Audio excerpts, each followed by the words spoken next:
This is Alec. And this is Jack. Welcome to another episode of Smith and Scholar.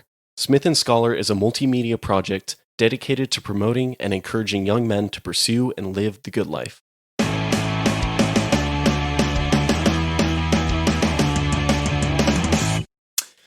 All right, so you've already heard who we are and a brief bit about our plans for this podcast, but today we want to discuss a little bit more about what the good life exactly is, and what you can expect to hear and see from us a little bit more specific than last time. So, Jack, I got a question for you. Yeah, what's the question, Alec? What is the good life? Oh man, straddling with the big ones, huh? Well, I guess that's kind of what we're here for, so yeah, let me give it a shot. Well, the good life is this understanding of living, we could say, a philosophy of living, how about that, that sort of has its roots in Greek philosophy, particularly in virtue ethics, and and the most well-known of the Greek philosophers who, did virtue ethics were Aristotle, Socrates, Plato, names that we're all pretty familiar with, even if you haven't read any of their works.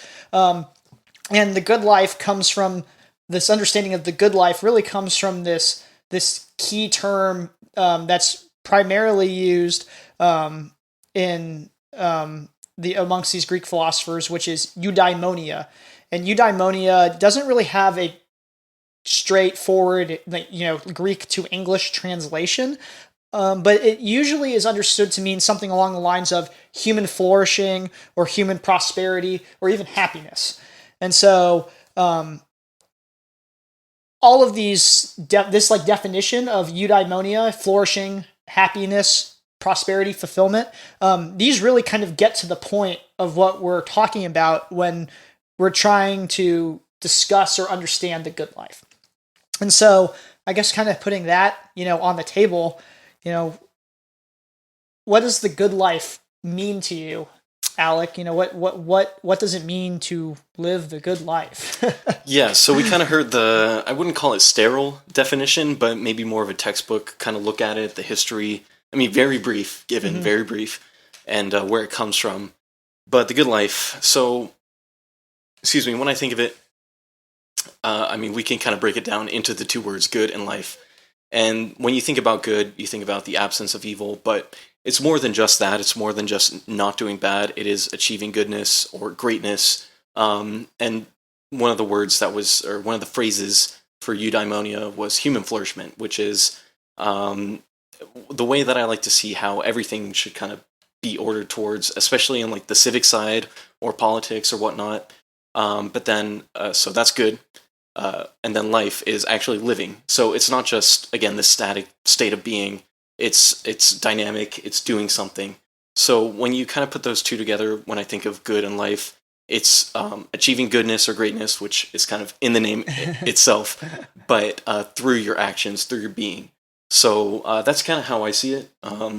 Just a union of those two, achieving goodness or greatness by actively doing. What about you? Do you have any additional thoughts about that? Alec, I think that's pretty good. I think that really sort of captures even simply what at a very base level what the good life is really about. It's about the good and about achieving it through doing, through action. It's not something that just comes to you statically. It requires thought and action, and in order to have that, you have to be conscious about it. And so, yeah, absolutely. I think that for me, that definition that you just gave is a perfect way to think about it for sure.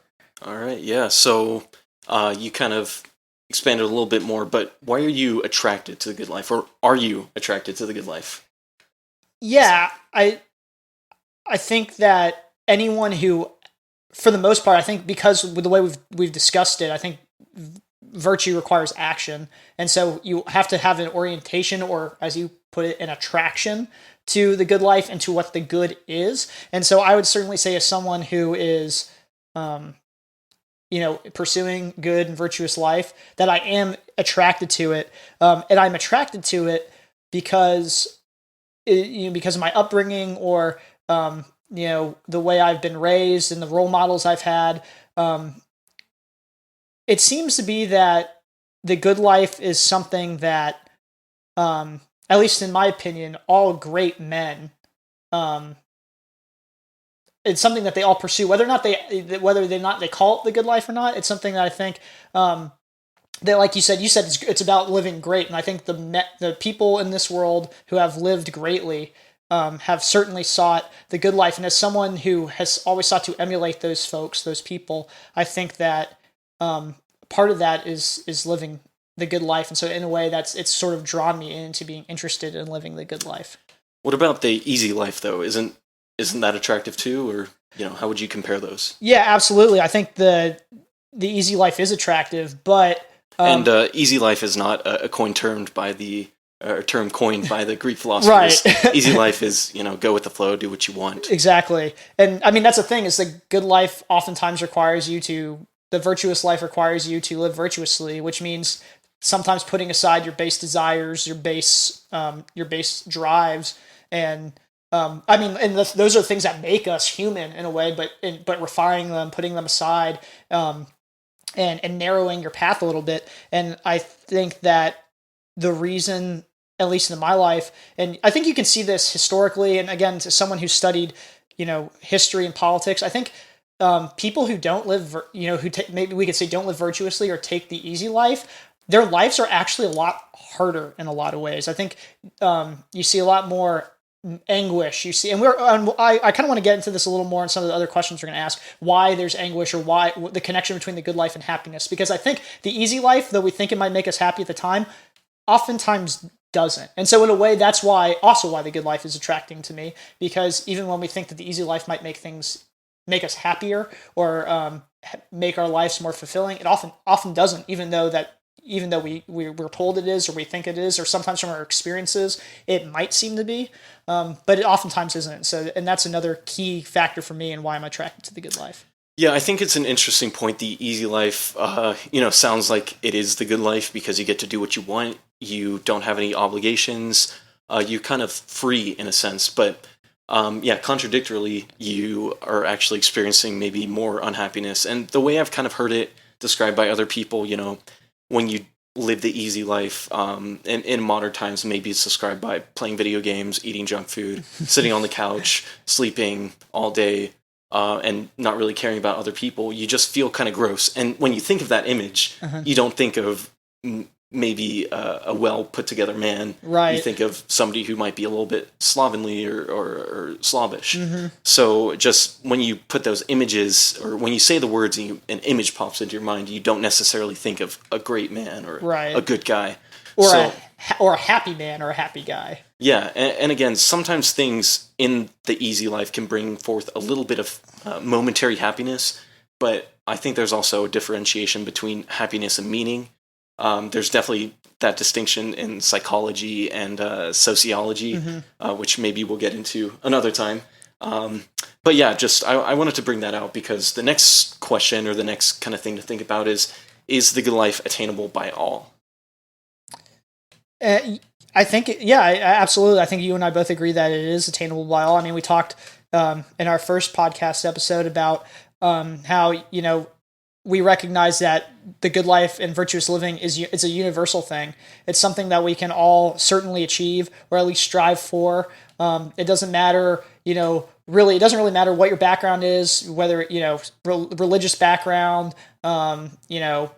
geographic background. And I mean, I think this is something you see, there are currents of this, not to say that, the good life is relative, but there are currents of this in all sorts of, civilizations throughout time. People trying to understand like what a good life is and what it means to live a good life, and that sort of thing. So I think it's very clearly something that can be attained by all. You don't have to fit a certain mold starting off. Now, I think there are certain things that once people start to live the good life, they kind of look similar in a way, right? They, because it's based on virtue. So you see the same virtues being exhibited by different people, and that sort of thing. But absolutely, it's attainable by all. I mean, do you have anything else to add to that? Yeah, well, when you said that it can be seen throughout different civilizations over time, it just reminded me of one topic that you should be learning, and which maybe you learned in undergrad, but has ceased to be taught in modern law school, maybe since the 70s or 80s. Do you know which topic I'm talking about?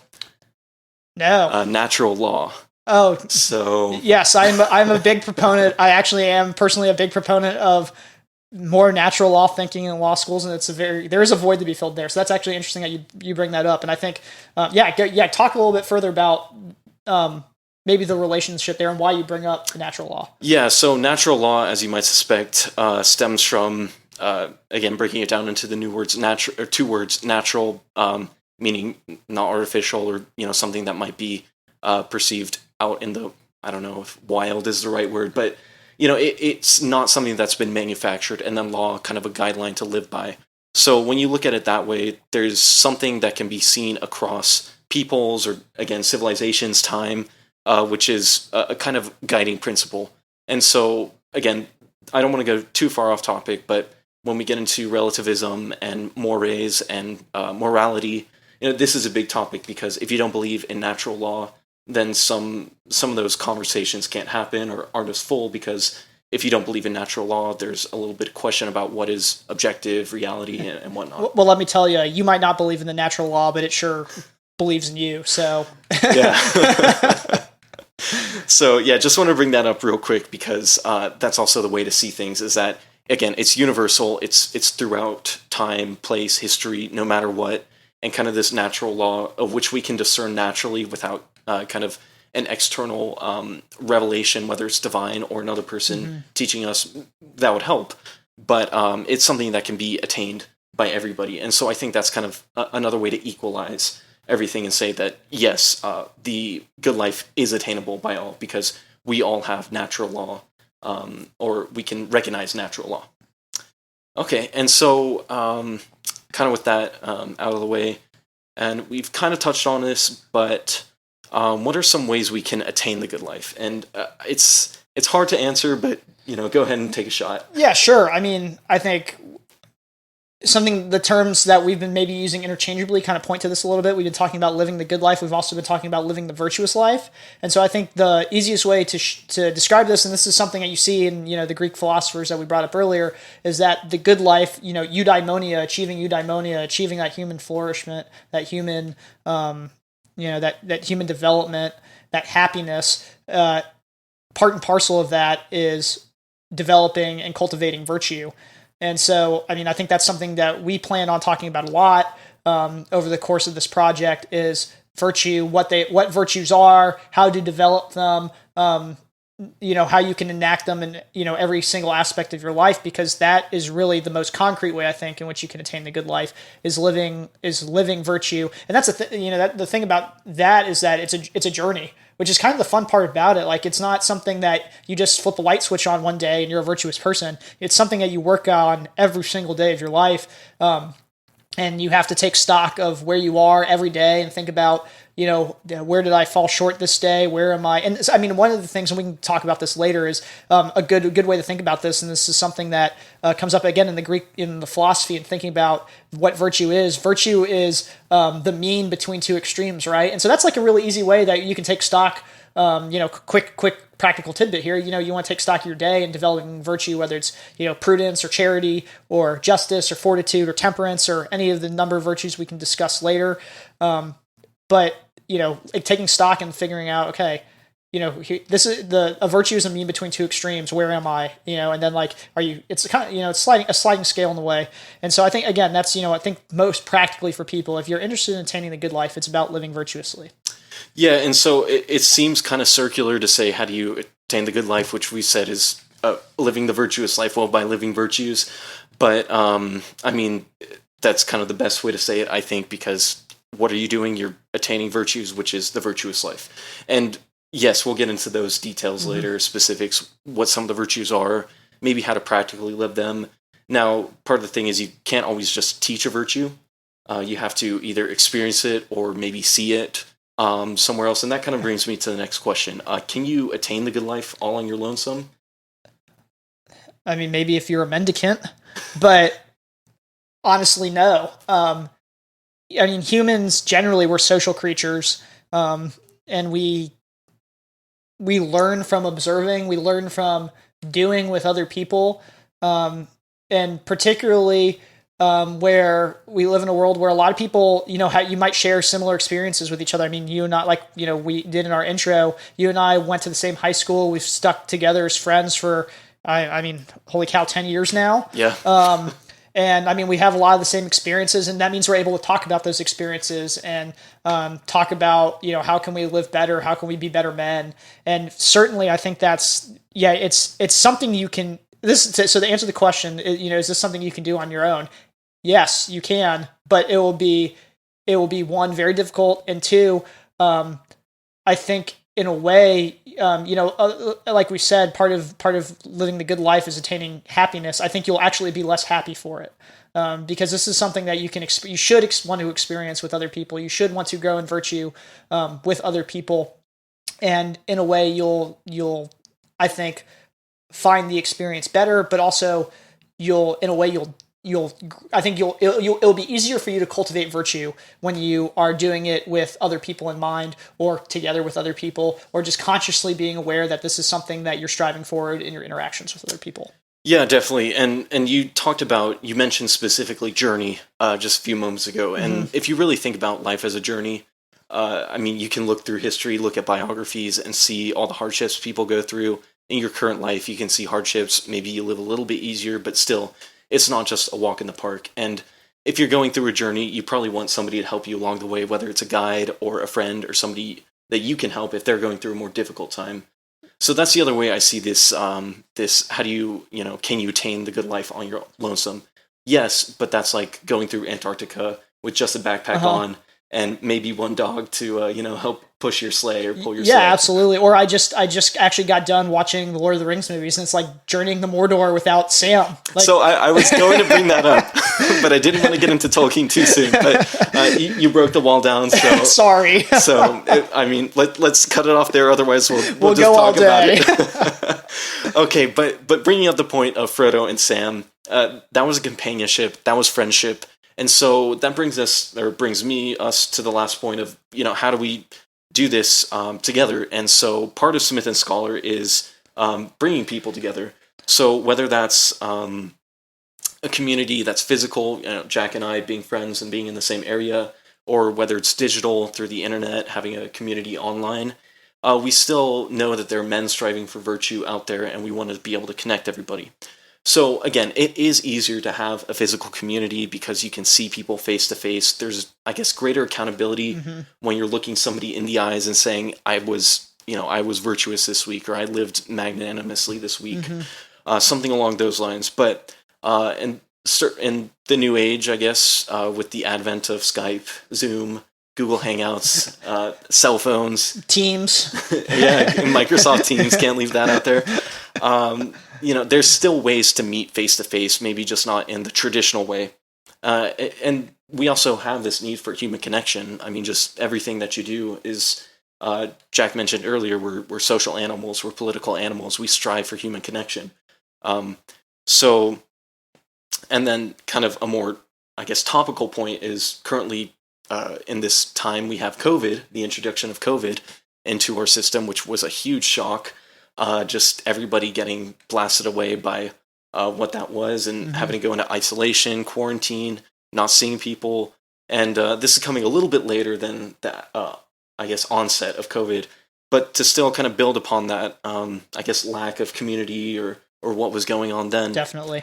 So we hope that everybody who does listen to this, watches this, can engage with us through social media, YouTube, Twitter, whatever we end up using and are using at the time, because who knows, it might change on the political landscape. But again, we'll leave that there. And then also perhaps face to face, depending on where people are at. Houston's a big city, so we'll see where people end up. But still, it's great to get a group of guys together to talk about some of these, maybe listen to our discussions, have discussions of your own.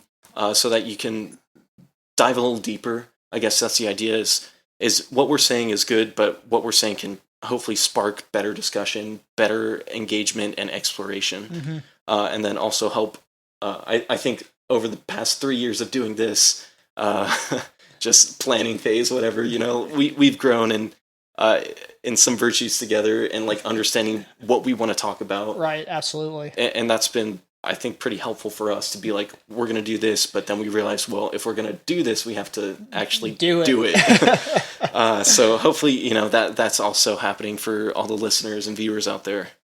So with that and kind of maybe a little more discussion about the digital, the physical, I think maybe we can talk a little bit more about some of the specific media. Last time we gave a more general overview of what we're doing, so let's talk about some more specifics that Smith and Scholar can bring. Yeah, absolutely. So, I mean, again, we envision this as a multimedia endeavor. And so, I mean, right now you're listening to us, you're watching us. And so, I mean, one of the main forms of media that we're going to use is podcasts. And, we kind of envision our podcast to be a discussion on a certain topic, keep it narrow so that, that will prevent Alec and I from rambling, which you will not enjoy. We'll enjoy it, but you won't. I will try to say, let's stop the topic there and move on, as I did 2 or 3 times during this. And, there'd be anything from, book reviews that hit on, certain virtues, discussing them. Same with movies, reviews and discussions. And then, as this grows and we get more of an audience, hopefully, people will want to chime in and be like, hey, I've thought about this. What do you think about this? And that can, grow into its own episode and that sort of thing. So hopefully answering audience questions and that sort of thing. So yeah, because we're not the only ones who need to be listened to, or we don't even need to be listened to. But having other input definitely helps. Absolutely. And then again, we're recording this audio, but we're also doing video, and so we hope to utilize YouTube. And so that everything that we discuss in podcasts can be in a video format. Plus, we'll be able to, sometimes in a podcast, it's kind of a long conversation, but there are moments that really just encapsulate what you're trying to capture. And we can cut those down to clips and do shorter clips of standalone but related content, including things like, Alec, why don't you describe this? Because this is something that you've been thinking about for a long time. Yeah, this actually was one of the things that made me want to kickstart this project. It's called Philosophy is Not for the Weak, whether it's spelled W-E-A-K or W-E-E-K, and it would be on Saturdays or Sundays, if you get the pun. But just the idea of taking a quote and kind of exploring it a little bit further. Then also Portraits of Virtue. That idea is getting into the biography of somebody who lived a life of virtue or exemplified something, whether it's somebody in literature or somebody who actually lived, and just expounding upon their life and what they did and why we're, focusing on them for this certain reason. And then potentially having guests, whether it's, again, for just a YouTube video or for podcast, getting people in here to share their experiences, their expertise, because it's all valuable. Absolutely. Yeah, and then the last thing is we do have lots of ideas. Again, 3 years in the making. This is just a little taste of potential things that can come. We don't want to jump in the fire quite yet because there's a lot that is out there that we could do, but maybe we don't want to get into right now. Prudence. Yes, exactly. We have other things going on: school, family, work, stuff like that. And then we don't want to talk about it too much right now, so we're not keeping you guys on the edge of your seats saying, oh, tell us more. I mean, maybe by the time some people are listening to this, we've already gone into 20 different side projects. But we don't want you guys, to expect too much from the beginning. I know it sounds kind of bad saying, don't expect too much, but we already laid out, we're doing podcasts and related content on topics. You also have something to look forward to if we do end up doing these things. And then we want to let things naturally grow. And that's really important, is if we try and force everything down the pipe and just say, we're going to do 5 different videos a week and all on these different topics, it might lead to some sort of burnout or just disenchantment with what we're doing here. And the whole point is to be natural, to let it flow, and do what we want to do. Not the easy life, but the good life version of doing what we want to do.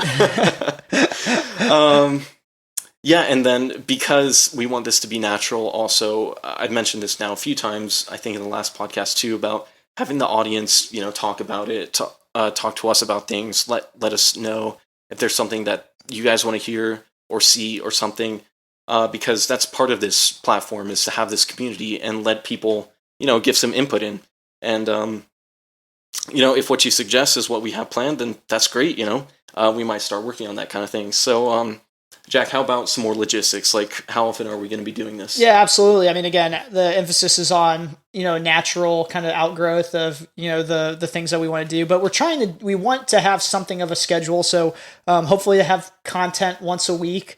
That's subject to change though, allowing for our personal and professional lives.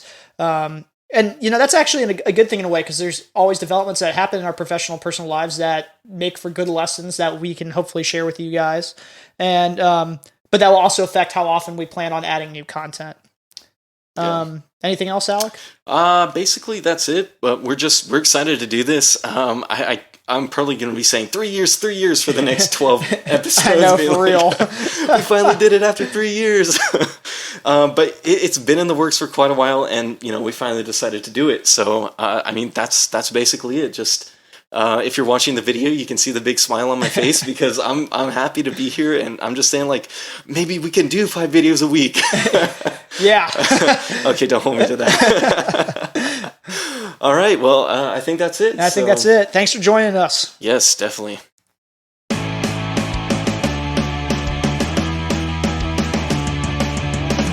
Thanks for tuning in to another episode of Smith and Scholar. If you liked what you heard, please subscribe to our podcast on all the major platforms, including YouTube, Apple, and Spotify. Also, follow us on Twitter to stay up to date with everything we are doing and thinking. Finally, feel free to give us feedback and ask questions across the different platforms. We'd love to hear from you. Until next time, this is Smith and Scholar.